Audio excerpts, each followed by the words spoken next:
Good morning and welcome back to the show.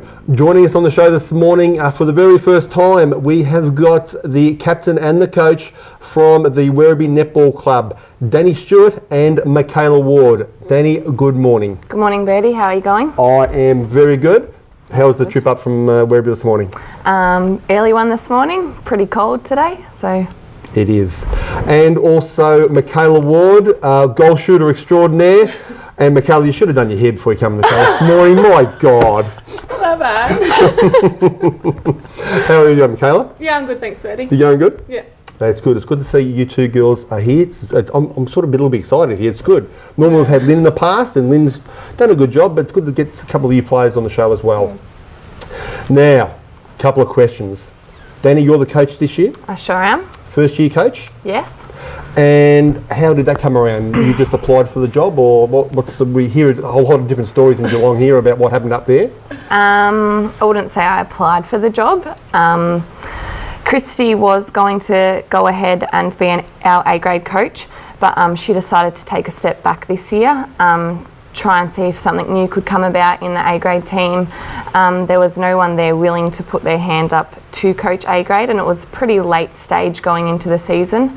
I said I'd give it a shot. I'm backed up by a lot of good people down at Werribee. Amanda, Nielsen, Emma Maycock, got two great captains in the A-grade side, so I said that I'd give it a go. And Amanda Nielsen plays B-grade this year, isn't she? And Emma's playing B-grade as well, I think? They coach together and they both play. Emma, of course, is in our A-grade side and Amanda's in B-grade. Okay. Now, another rumour we heard down here in Geelong, right, is that some of the A-grade girls were going to walk out if Christy coached again. Is there any rumour? Is there any truth to that rumour? None. None at all, Michaela? None. None at all? No, we were all happy for her to stay on, but other circumstances came up and chose not to. So. All right then, that's good. It's good that you girls have got the same story as other people. That's okay. Yeah. That's really good. Now, girls, of course, you're sitting second on the ladder at the moment after last week's games. You're maybe 4% short of Winchelsea. And of course, next to Werribee, we've got a draw, which was the result of the Winchelsea and Werribee drama or fiasco, if you want to call it that. Why didn't you girls replay the game? Because Winchelsea wanted to replay the game, but we hear that Werribee didn't want to replay it. Is there any reason for that, Danny? Did Winchelsea want to replay the game, Bertie? They did. Yes. When was it going to get replayed?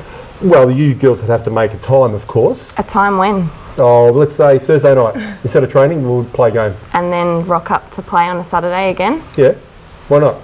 Because girls play state league on a Wednesday night, at training on a Thursday. We're extremely exhausted. Those girls that go out and put out a good effort on a Wednesday night state league game, we take our training. Training shouldn't have to go put back because we have to replay a game that should have continued in the first place on a Saturday.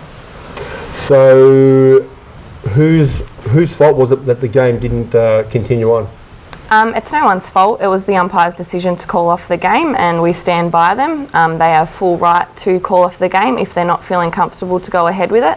But they walked off the game saying that Werribee were awarded the full points, and then it was taken in a back step, and we were to find out that we were only going to gain 2 points. Now, we weren't going to play the game again. We had done enough, and we rocked up on that Saturday ready to play.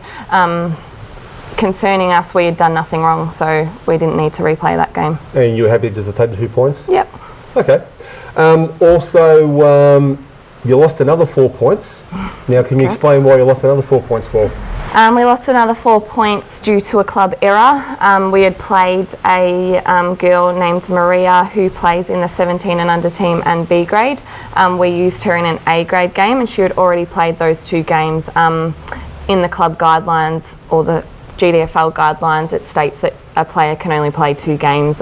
We were unaware of that at the time, so just a club mistake. Okay, all right. Now, on the weekend you played East Geelong, and for the first time ever I came up against Ali Tubbs in goal shooter. Very big target for you girls. What's the story there? She's qualified in C grade, and I think you've qualified her now in A grade as well. What's going to happen in finals? Where's she going to play? It's still being decided upon. We're looking at Ali, as you said, she's a big target. You've seen her firsthand on Saturday, and I thought she did extremely well for the last 3 quarters of the game when Werribee Central's got on a roll.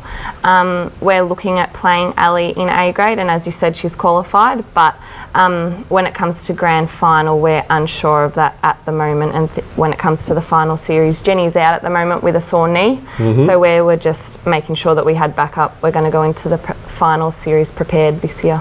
Okay, Michaela, where's your sister? Where's Aisha? Where has she gone? She's backpacking Europe at the moment. Backpacking Europe. She's In the middle of the season, she just goes to pack up and say, see how the girls have a great season, I'm gone. No, she was always going. So we knew that at the start of the season, whether it be, initially it was America and turned into backpacking Europe. So hence we've got that void to fix in the goaling end at the moment. So It's a bit like last year, Amanda Wilson shooting off after half a dozen games, and she went to America, and you probably did miss her, I think, during the final series last year. Do you think you're going to miss your sister as much when the final series come around? I think we have, mid this season, because it's always, you have more of an opportunity to win the game when you have that third goaler, especially now Jenny's down injured, and then it just leaves me, and we've had to bring up Ali. So definitely will be missed, but I think with Ali, Jenny and myself, we should be right to go forward. Ashley Pt2 wasn't there on the weekend. Is she out injured as well? Yes, she's torn her knee near. It could be her medial. I'm not sure exactly. She's looking at having an operation to fix that, so she's out for the season. That's why we've got a new player stepping up for us, Carly Post, that you would have met on the weekend too, Bertie. Yes. Carly Post, isn't she? Yes. Now, someone told me that Carly Post plays state. Does she play in the state side or state by state league? Does she? Used to play state league. Not anymore. Not anymore. Yeah. She played with you girls out at Altona or something like that. Yeah. It's a big loss, actually, to Pt2. She is a really tight. Actually, I just about rate her as probably your best defender. Yeah, I think. Yeah. Apart from Amanda Wilson's height. Yeah. But Ashley can jump just as high. So. Well, there you go. She can. And Jenny Gardner, when's she going to be back? Do you know, or is she out for another week or two, or? At the moment, Jenny was ready to step on the court on Saturday. At the moment, it's just precautionary. I'm not going to put her on if we don't need her. On Saturday, we didn't need her. Yep. So I just let her sit on the bench. The more rest she has, the better, I say. And as long as she's practicing her goals, that's all she needs to do. Okay. All right, girls, look, we're going to wind it up now. Thanks for joining me this morning. Give us a bit more of an insight into the workings of the Werribee Netball Club. And we will see you come finals in a few weeks' time. We'll go to a quick break and we'll be back in just a moment.